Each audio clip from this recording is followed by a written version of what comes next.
Right, let's take you back, just a few years back. We're talking 1954 here. White farmers leaving the country faced the dilemma of disposing exotic breeds of cattle that they had brought in for zero grazing dairy farming. While others shied away, one man scraped together the funds to buy the cattle, taking a risk that would change his life and those around him. And as Kenyans mark 50 years since independence, KTN's Wilkis Tanyabwa brings you that unique story.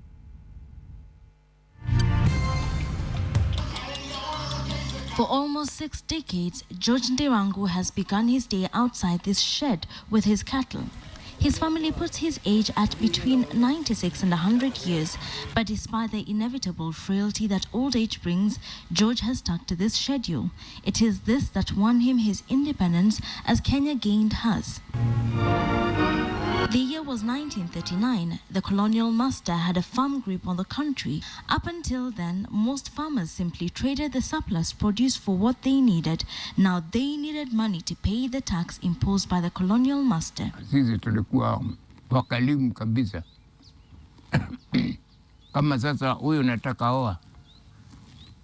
Akiwa nilika yangu namsaidia ng'ombe au mbuzi. Free of charge. Maana hana pesa. Ndio hiyo tunasaidia na mambo hiyo. Ikabadilika kabisa. Maana kila mtu alijua pesa ni kitu gani. Sisi tulikuwa hatujui pesa ni nini. George was lucky. As the Second World War raged, the British government sought extra hands to help in the war effort. The military trained George as a mechanic. He left his beloved Kiambu and moved to Nairobi, where he lived amongst the British, ate with them and learned from them.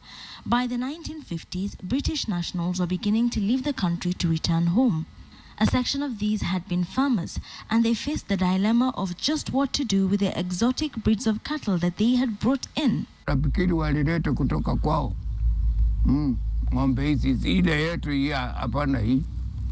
Ile yetu ni ile ilikuwa nundu pale. He saw a mzungu in Gilgil who was grazing, and he came back. He went to the Wazungus then in the 1950s and asked for the permits. It was a process, and with some assistance of some Wazungu friends of his, he got the permit, and he brought the first, I think there were Jersey breeds in 1954. And thus George set off. With barely an acre of land and a little shed, George scraped together the money to buy the cows and became one of the first Kenyans to venture into zero grazing.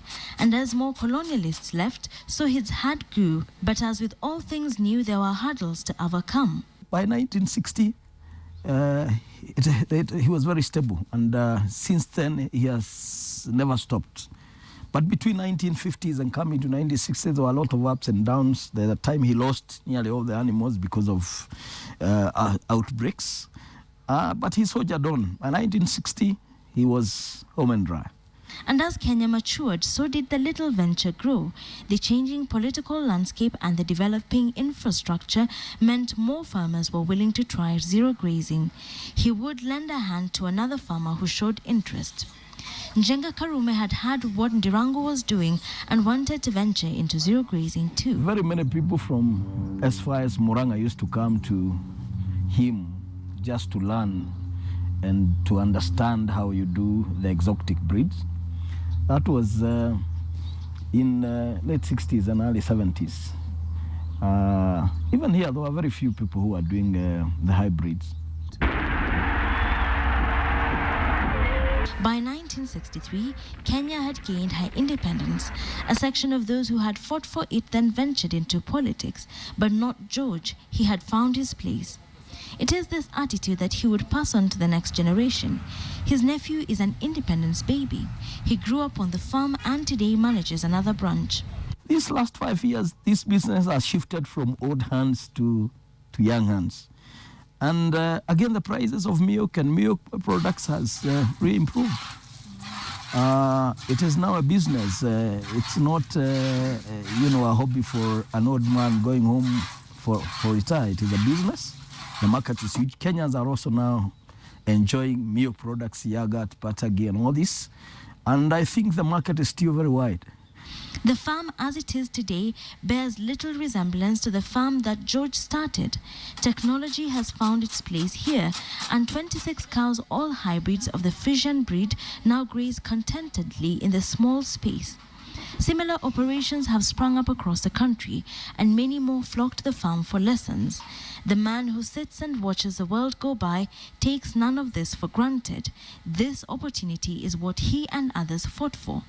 His age means his movement is limited, but in his mind's eye, he sees far into the past, as far as the early struggles against the white man's rule, and he allows his mind to wander back to the present, to the fruits of that struggle. Wilkis Anyabwa for the 50-year series.